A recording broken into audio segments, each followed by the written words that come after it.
the wrong thing happened. Dan, tell me, what's the ceiling for Lamar and the Ravens this season? Super Bowl and MVP. In probably the most talented and deep NFL Wait. season. We got to pause for a second. Super Bowl. Yeah. Okay. The Ravens I haven't heard anyone say that. Super Bowl and MVP. So I just want to take a moment on that. Okay, carry on. So the Ravens. So Molly, I think this will be probably the deepest NFL season we've ever had. There's not a lot of bad teams. Maybe 3 or 4 bad teams. Yeah. This is a very healthy league. The Ravens are my pick to come out of the AFC, and Lamar is my pick to win MVP. Lamar is going to go absolutely on a fire-blazing trail of the NFL this season. The things that have been said about this guy who has amassed 37 wins in his first 49 starts and incredible stats and obviously won the MVP. Couple reasons why. Number one, the health of his offensive line is back. I continuously remind people, last year through 12 weeks of the season, the young man we see on the screen was the MVP of the NFL, and they were the number 1 seed in the AFC with historical injuries that their team was dealing with. Their offensive line is healthy. They're going to go back to what they did in 2019, and everyone raved or said, well, we got to throw the ball on the outside and down the field, blah, blah.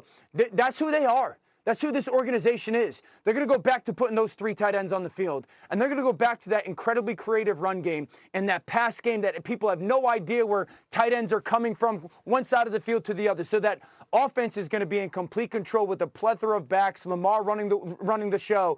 And then this defense is going to be back to what this defense has notoriously been. This is arguably the best defensive line in the AFC, arguably. Good linebacking core. They got 3 safeties that flat out play. This team, when healthy, is the most indefensible matchup problem that we have in the conference. They got a quarterback that is very hungry to go prove a lot of people wrong and a few people right. And I just believe that the Ravens are the team to beat in a conference that's absolutely loaded, and he's going to win MVP.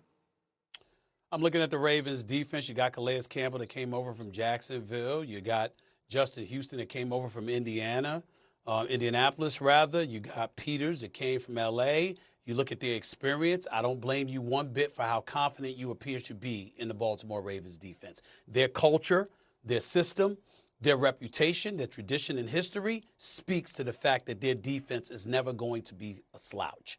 Right. I get that. Offensively, let me say this. Lamar Jackson ain't winning MVP. The Baltimore Ravens ain't winning the division crown, and they damn sure ain't going to the Super Bowl. Let's say that right now.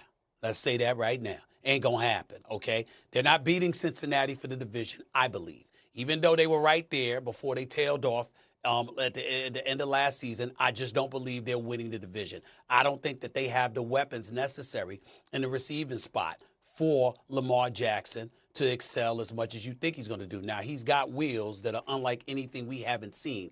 Folks are going to load the box against him, and what they're going to do is they're going to dare those wideouts to beat them in one-on-one situations. You ain't going to see too much double coverage as far as I'm concerned, because I don't think you have to with the weapons that he has available to them outside of Mark Andrews. And so for me, that's going to compromise them to some degree. Do I think he should be playing on the field without a new contract? Hell no. He shouldn't step foot out on the field in the regular season without a new contract. That's just me. Because I think that there's $200 million at stake, and I think he's had some injuries in his career, and I don't want him to ruin the opportunity to get the bag that's available to him. That's just my opinion. If it was me, I would not go out on the field if I had $200 million on the table until I signed for $200 million. I wouldn't be fixated on matching Deshaun Watson's $230 million. That wouldn't be my focus, the $230 million in guaranteed.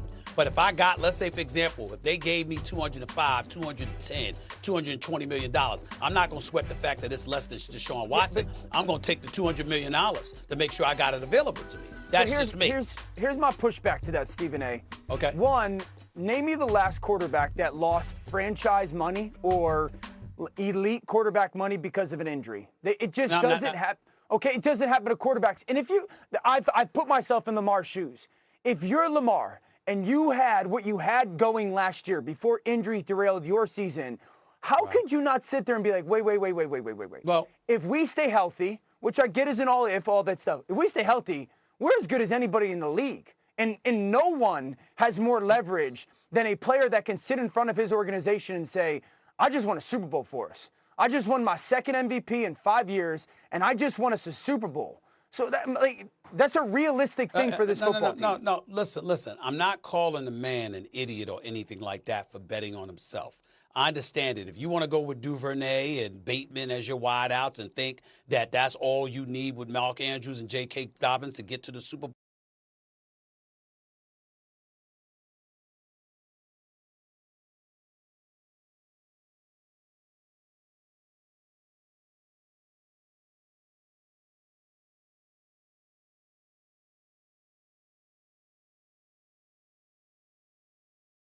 It's far better than me how violent the sport is and how one play can end your career, and go off the premise that this doesn't really happen to quarterbacks. So I can step out on the field and take my chances, particularly when I'm a running quarterback like Lamar Jackson. I would remind you of a guy that now works on ESPN for us. He was supposed to be at least breakaway speed-wise, not as elusive, but RG3 with his breakaway speed, as we saw his rookie year in the nation's capital with Washington. We saw what kind of speed he had, and scrambling out of pocket and running for a first down. This dude nearly had his damn leg amputated. I might be being facetious here, but that's how vicious that hit was from Elodie Nada, who, by the way, it was against the Baltimore Ravens when it happened that year. And his career was never, ever the same again. He couldn't run like he once did. He couldn't throw like he once could because his legs were that compromised.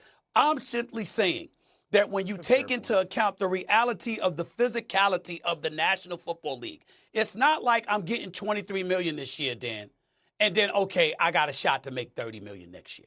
We're talking about $23 million guaranteed compared to over $200 million guaranteed. I'm not going out on the field until I sign on that dotted line for that guaranteed $200+ million.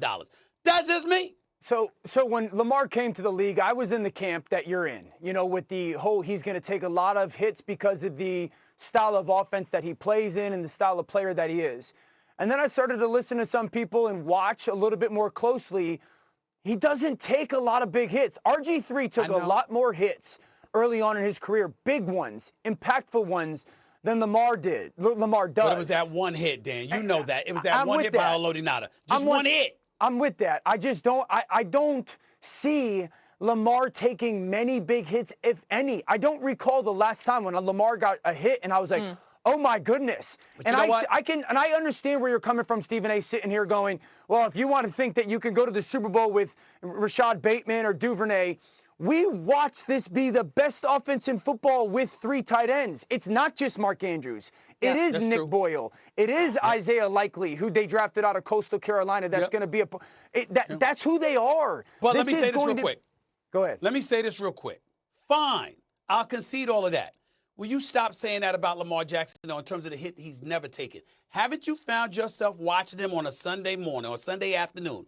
And he's elusive as hell. He can sit up there and juke anybody, but you find yourself like, ooh, because he almost got hit. He almost. It's not like he's just running out of bounds. He's running on the field, and he's just so electrifying that they can't get a hit on him. But